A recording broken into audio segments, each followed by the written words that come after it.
Today, we're going to be looking at Dia de los Muertos, and we're going to be learning about paper skulls. So this is a wonderful tradition that happens around this time of year, and we're going to learn a little bit more about this history.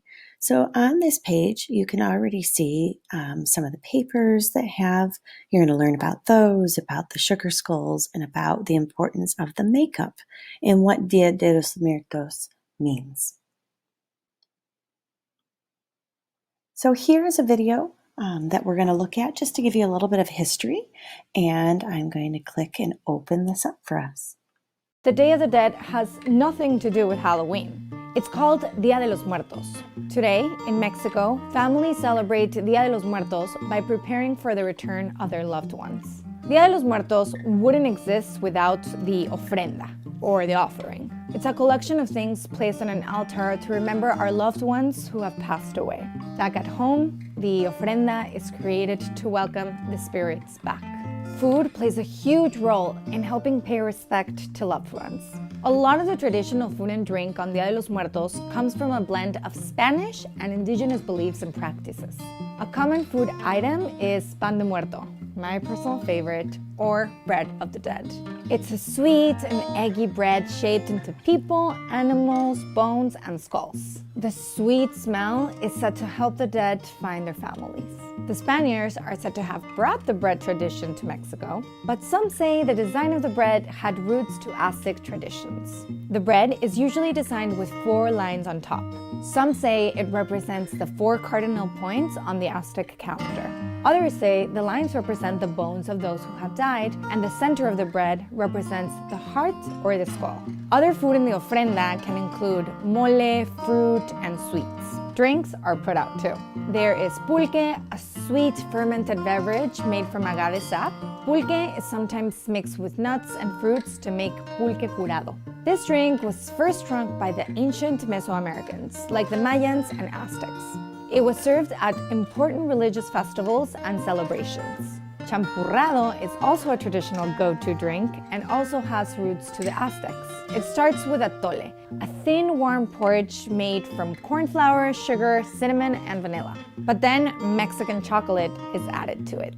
You might also see fancy skulls, decorated with colorful icing on the ofrenda. Those are calaveras de azúcar, or sugar skulls. They're made from a granulated white sugar mixture and decorated with icing. Even though the sugar is edible, the skulls aren't really made to be eaten. They are just a decoration. Sugar skulls weren't part of the ofrenda until the 17th century and were brought by Italian missionaries. The sugar skulls represent friends and family and sometimes have the name of the person on its forehead. Every ofrenda is different and specialized for each family member, but 4 important elements are needed: water, wind, fire, and earth. Water is given to quench the spirit's thirst after their long journey. Candles represent the fire. Punched paper, called papel picado, represents the wind, and the food represents the earth. All of these things make sure the dead will have everything they need for their journey back.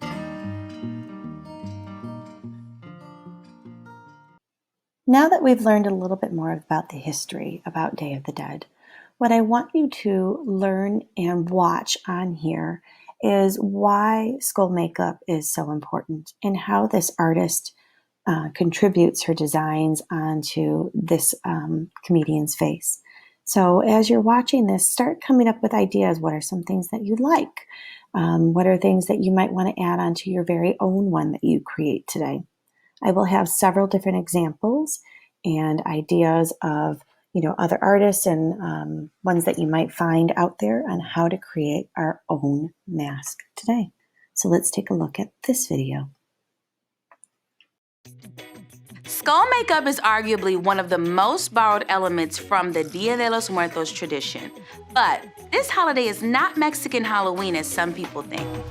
To learn more about skull makeup, I'm meeting with makeup artist Judith Bautista to get my face painted. Let's talk about the history of this holiday, which traces back more than 3,000 years. Yes, it's been around for so long. Traditionally held in August, it was meant to help the deceased find peace in death. Spanish colonizers later moved the holiday to November 1st and 2nd to align with All Saints and All Souls Day.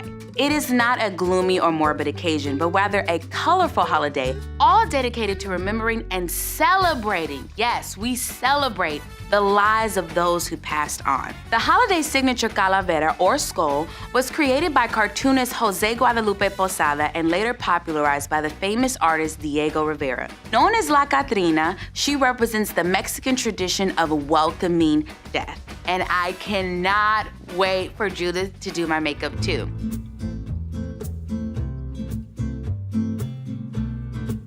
I love having a platform to teach others about my culture. I get to paint a lot of people of different backgrounds. Every time somebody is in my chair, I take that opportunity to teach them. This is where it originated, and this is how we honor our ancestors.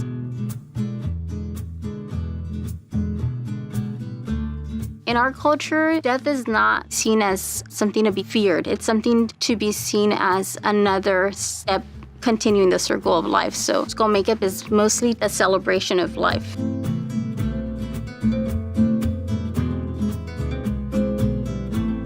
So we're gonna be making you a marigold, just as marigolds is one of the things that was believed to draw your ancestors back to the grave on Day of the Dead because they have a specific strong scent. So that and candles was supposed to redirect them to come back and visit you. So it's like calling them back home.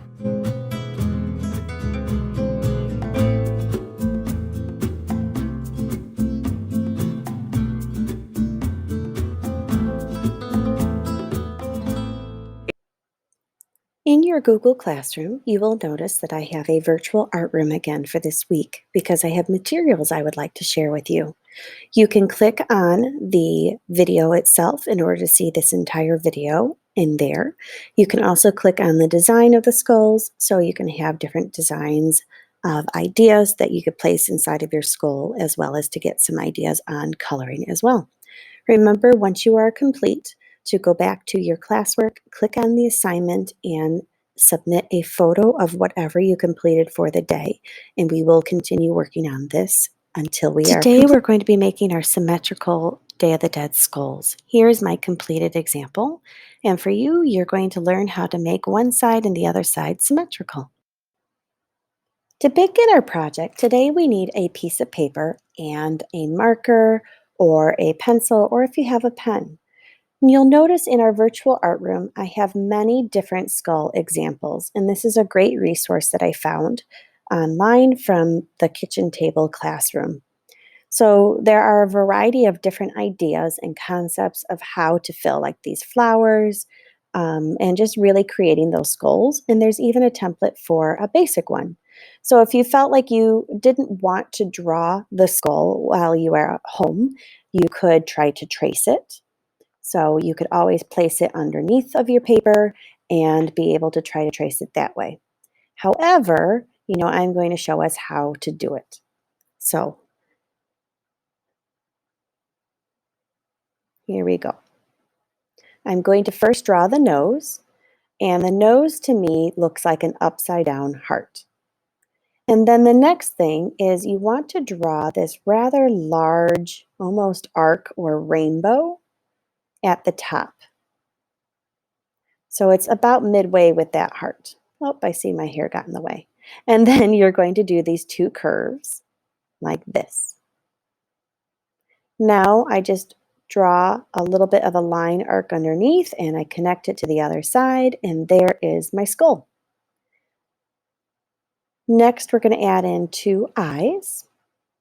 And don't worry if they are not perfect circles. That's okay. So mine are not exact at all either. And then we need to add in the teeth. And all I'm going to do are these arches. You can have the teeth however you want. If you want yours to be missing a tooth, that's fine too. You can make them as big as you would like as well. So it kind of looks like a little fence. Now, the next thing that we're going to talk about is, to do this project, I would like to work on symmetry. Symmetry is when one side is identical to the other side. So what we're going to do is fold our paper in half.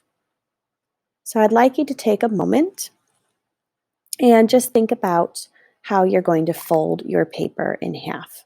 I have some ideas or examples where you can see the symmetry here, where they're identical on one side and identical on the other side. So doing your best, fold your paper in half. Really do that crease nicely. And now start doing any type of designs on your skull.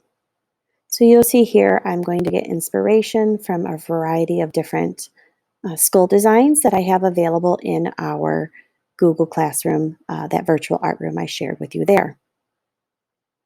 Take your time and just really add in those pieces and designs and only focus on this one half of your skull.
Now that you're nearing the end of your design process on your skull, we're going to talk about doing the symmetrical part.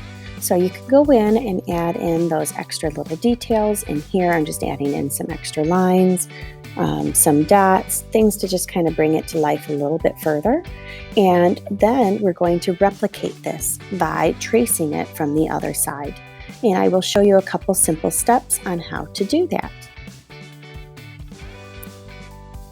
So as you can see, opening up, I have one side of my skull complete, and now I need to make the symmetrical side on the other end.